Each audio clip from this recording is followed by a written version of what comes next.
This is Phil Haney, and after reviewing all the information of this story, I'm about 99% sure he did not kill himself. I want to make it clear, I'm not accusing these three men on screen of killing Phil Haney. I don't know who killed Phil Haney. But all three of these men benefit politically from having Phil Haney silenced, as you'll see in this video, because he blew the whistle on all three of them, and he was preparing to blow the whistle again.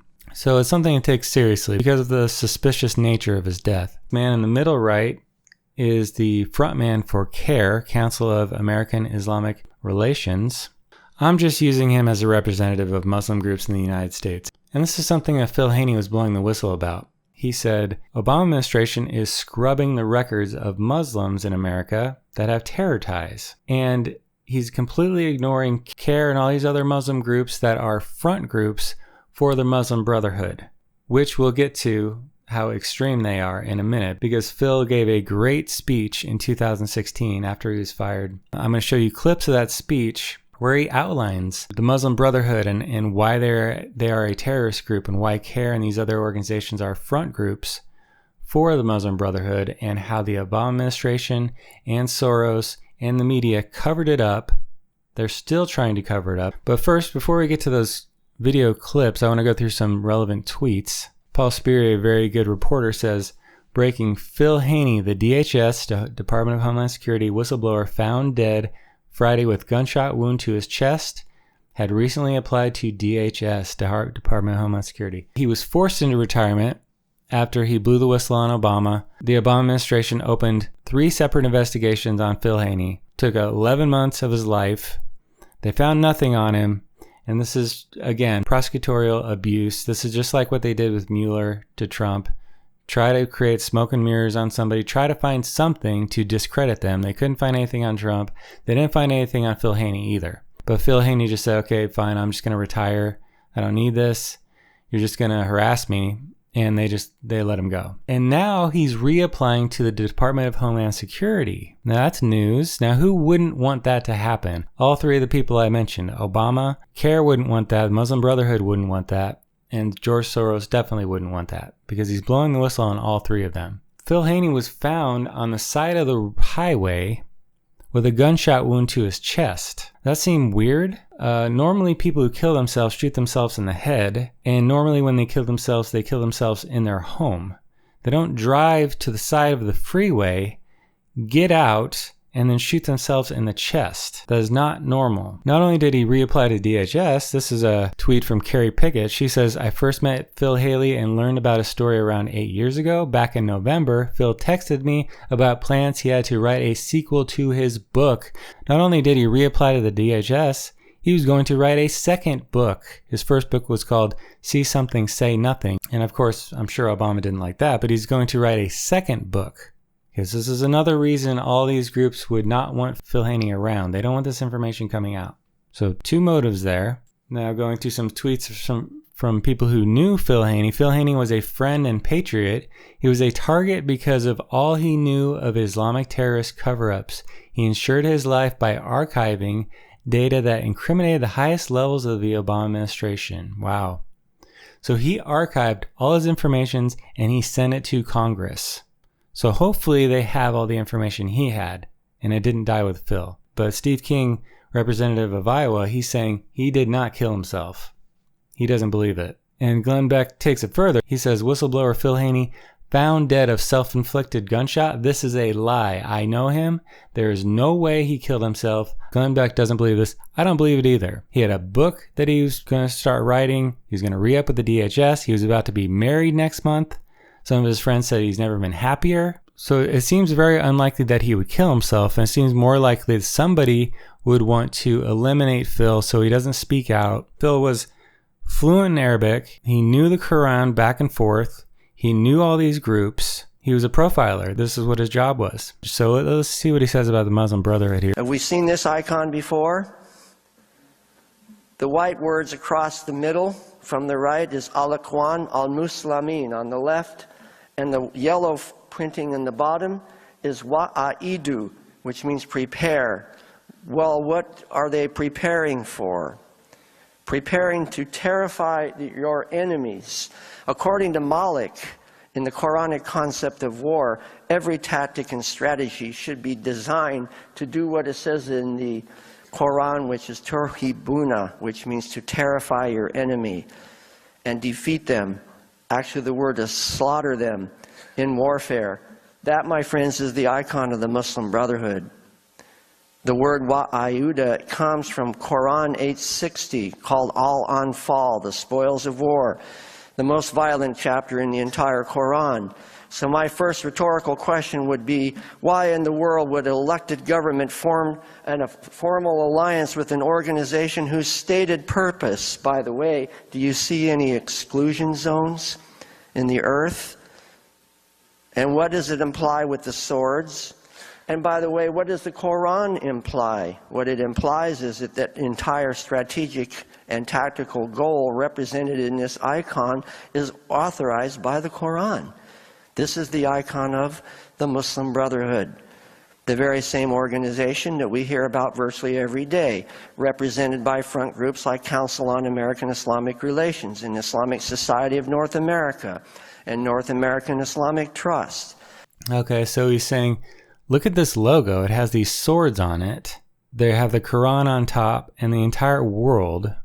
And this is their agenda to implement Sharia law on the entire world. Does that seem disturbing? And he's saying that CARE in the ISNA, the Islamic Society of North America, and the NAIT, North American Islamic Trust, these are all front groups that are receiving funding from the Muslim Brotherhood to carry out their agenda in America as sort of a soft jihad, and he'll call it civilization jihad, immigration jihad, where you just try to go there and increase your numbers and convert people, and then eventually, in the long run, you want to take over. That's what he's saying. But interesting to me was the North American Islamic Trust, they hold title for about 700 mosques in America. And they're funded by the Muslim Brotherhood, and Muslim Brotherhood is funded by rich Saudis, not the Saudi government, but rich people in Saudi Arabia who are part of the Muslim Brotherhood. So we have people in Saudi Arabia buying up mosques to try to get a foothold in America for the ultimate goal of overthrowing our government in favor of Sharia law. That seemed disturbing. Okay, so that's all well and good about the Muslim Brotherhood and their intentions to implement Sharia law. By the way, that's a strategy.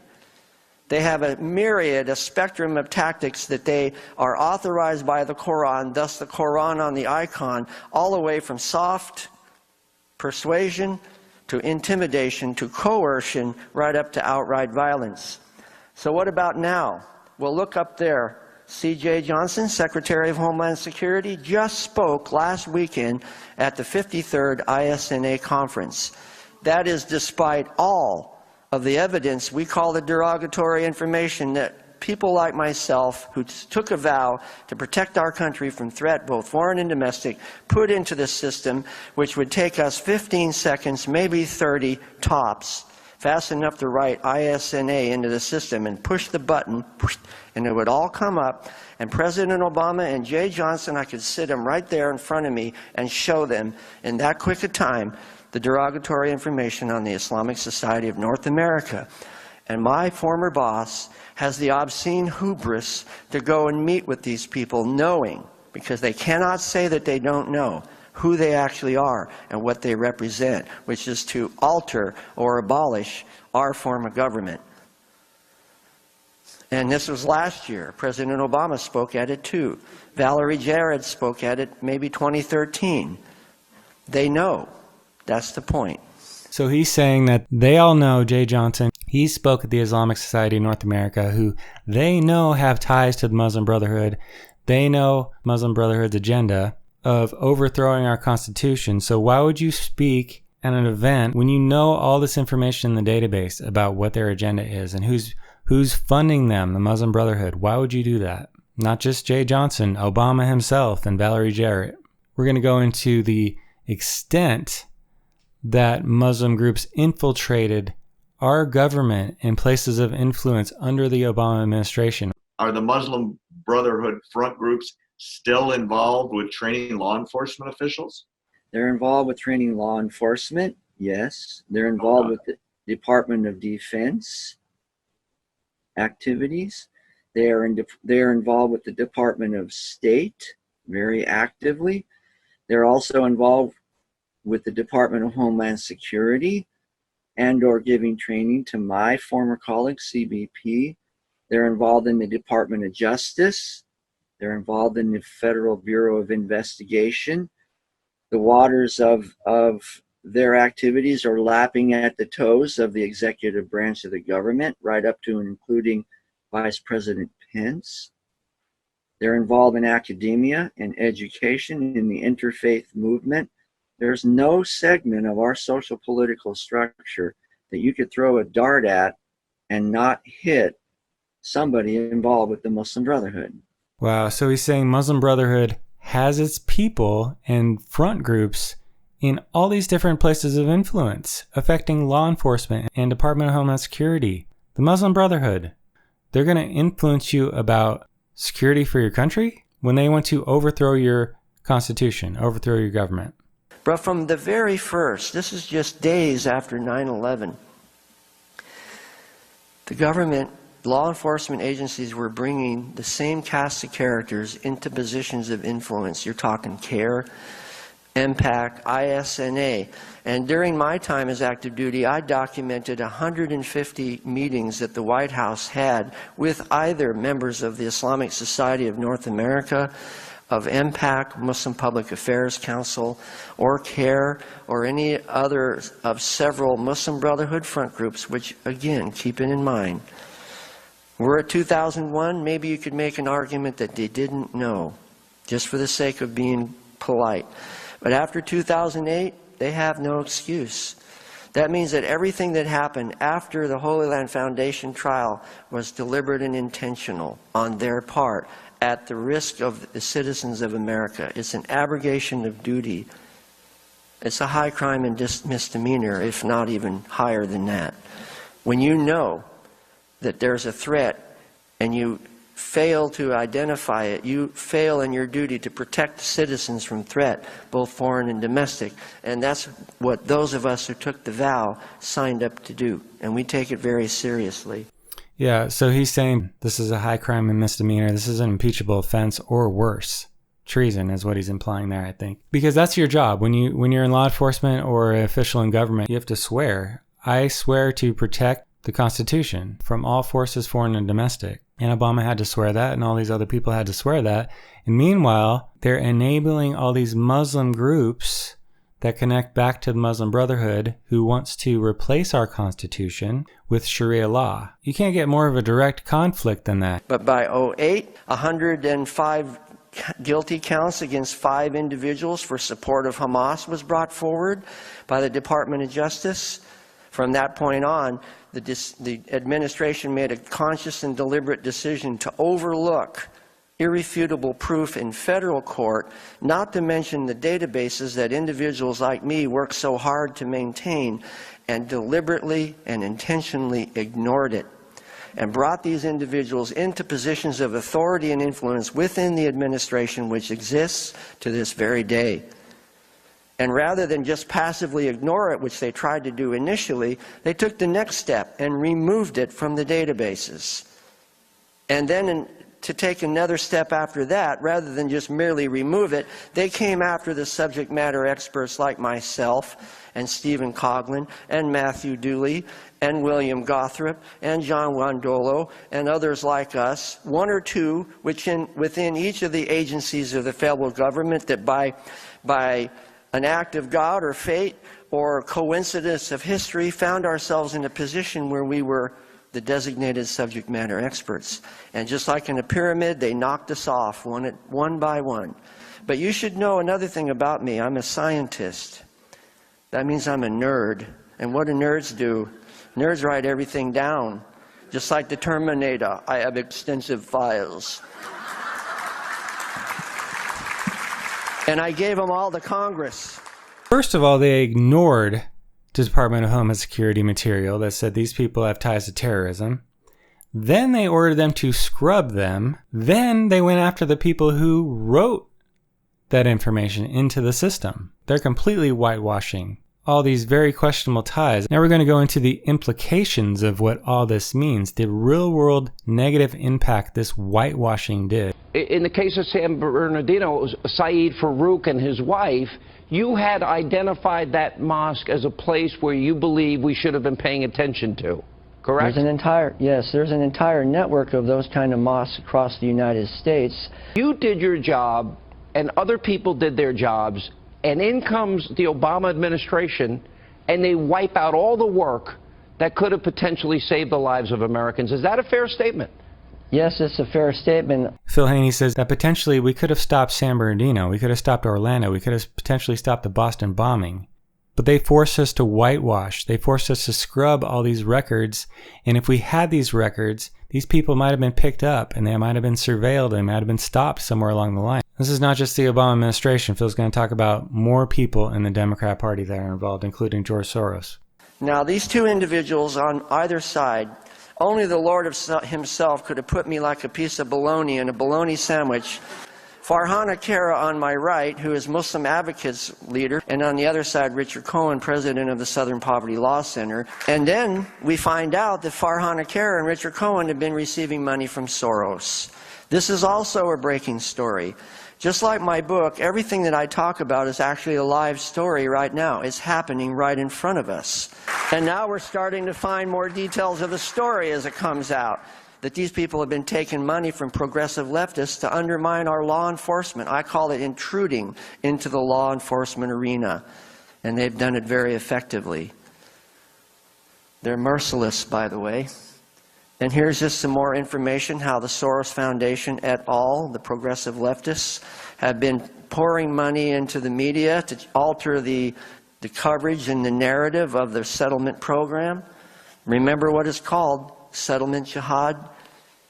These other people in these non-government groups, Farhana Kara, she's leader of the Muslims Advocate Group, and Richard Cohen, leader of the Southern Poverty Law Center, that is basically a Democratic watchdog organization, quote-unquote watchdog, that labels anybody that disagrees with liberal propaganda as a hate group. And then liberal media picks that up and says, oh, look, this group over here, they're a hate group.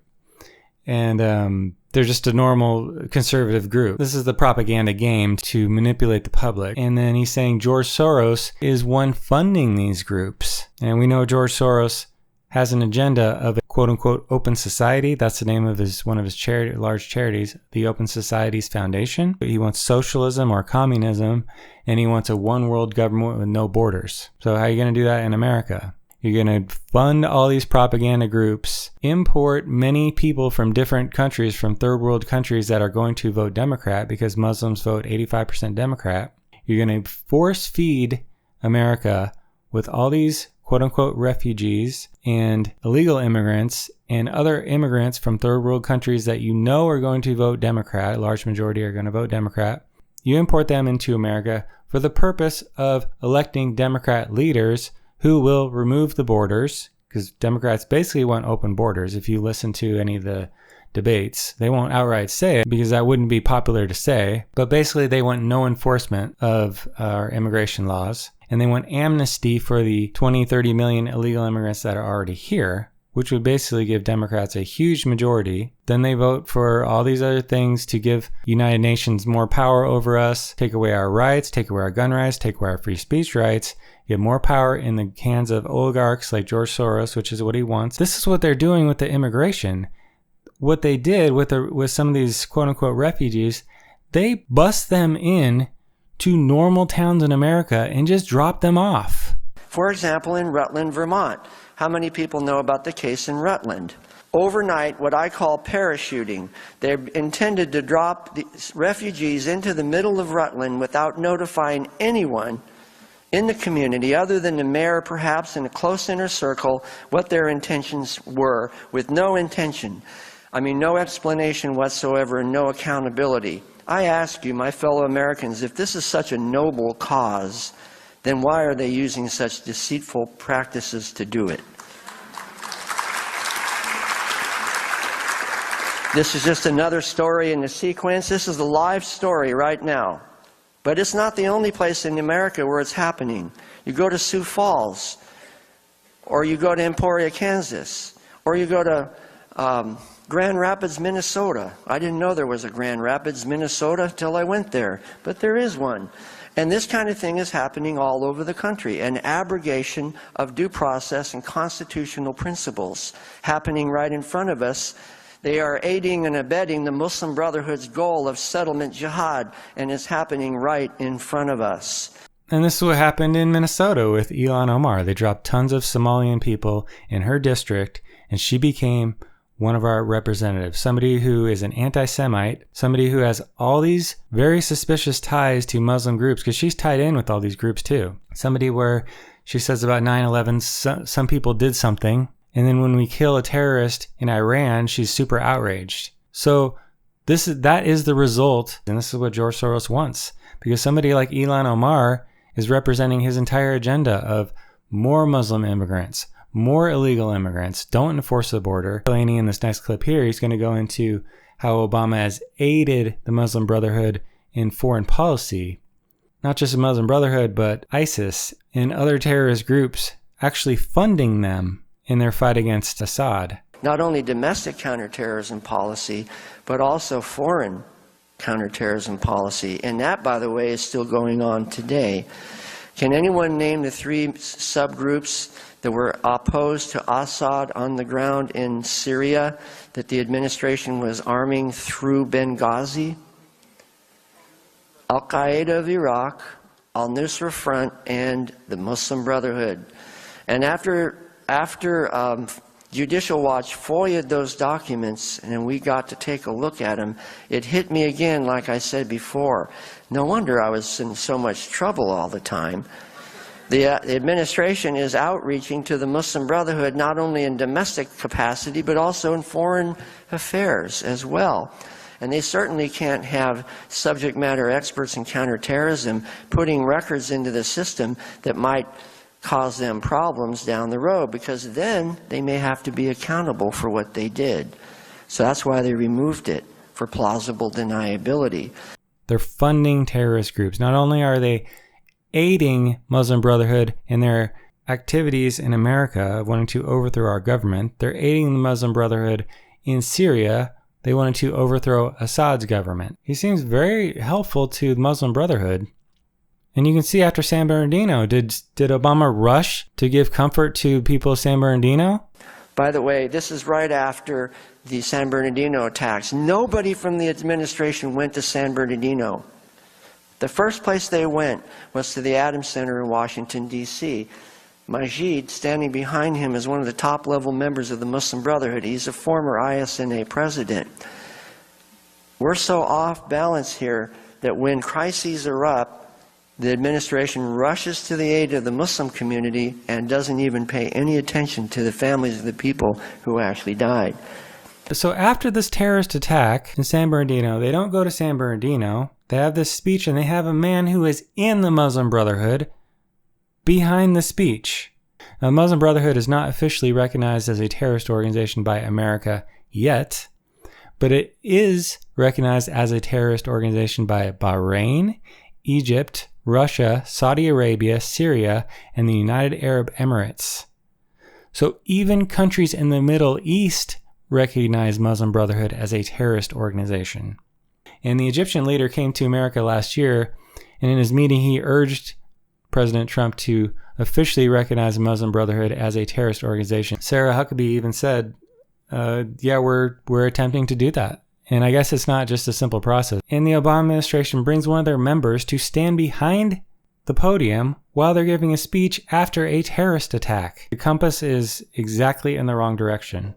It was really summed up well when Janet Napolitano said vis-a-vis the Boston Marathon bombing that we didn't get a ping.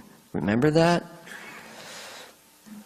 Man, that is a disgrace, because she threw all of us under the bus. You're telling us that we don't know what we're doing, that we're relying on an electronic system to get an audible ping, so to speak, so that we can recognize people that may pose a threat standing in front of us? Did you know that Tamerlane Tsarnaev came back to the United States without a passport? He had an LPR card, lawful permanent resident, aka green card. If you were a CBP officer and you knew that you cannot travel outside the United States on an LPR card, you have to have a passport from your original home country. Every naturalized citizen in this room knows that. What would you naturally do if Mr. Tamerlane comes and puts his LPR card on the counter in front of you? Where's your passport? That should have been enough right there. So when Napolitano says we didn't get a ping, what she's doing is reiterating, basically, oh, too bad, there's nothing we could do. We didn't have information in the system, so we didn't get a ping. Well, the reason why you didn't have information in the system is because you made people like me take it out of the system. In 2009, 1 year after the Holy Land Foundation trial, when I already mentioned that they proved irrefutably in federal court that these Muslim Brotherhood front groups were tied to Hamas, I got an order from the administration to purge all of the linking information out of 820 text records that I'd spent several years putting into because we weren't allowed to put information into the system having to do with terrorism. And remember the founding motto of DHS was to protect America from terrorism? So he's talking about Jan Napolitano. They said, we didn't get a ping. Well, maybe because you made us scrub all the information that would have provided a ping. And then somebody asks about that situation. I'm from Massachusetts, and remembered after the Marathon bombing that there was a suspect who was in the hospital, had powder on his body, and had guards at the hospital door. Obama came in, I think, the day or two after, and this person was released to, I think, Saudi Arabia. I always thought that he had something to do with the Marathon bombing. Do you have details about that, and what's your impression? According to Jenna Napolitano, there was no Saudi individual who was a person of interest, a subject of interest, or was ever going to be deported on terrorism charges. There was only one problem. She was lying. So that's a bold statement, right? Well, how would I know it? I told you I used to work at the National Targeting Center. I had the evidence in my hand. I knew she was lying. And now that person that says the Department of Homeland Security said doesn't exist is suing Glenn Beck right now. Al Harvey was a real person. Despite all the efforts to the contrary of the administration to erase him, they waited just a little bit too long. And that's actually why I was under investigation the last part of my career by 3 different agencies. And that's why I call the chapter in the book Invisible Shrapnel. Because when Janet DePaula lied to Congress, she set off the 3rd bomb, and she shredded the lives of a lot of people who were doing their job with invisible shrapnel. And we're still dealing with the consequences of the Boston bombing today, literally today, 3.5 years after the bombing, while she is now Chancellor of the University of California.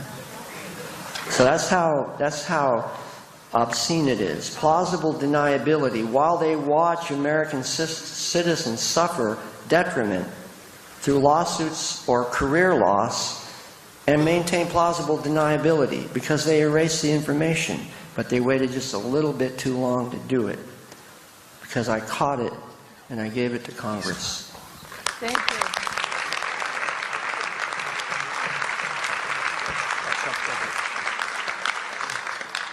Thank you, Phil.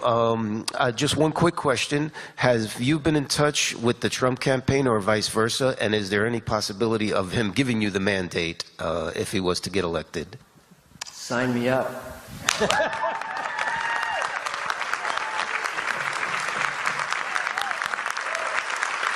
So this was in 2016 during the election when Trump was running, and he said, sign me up. This is a patriot.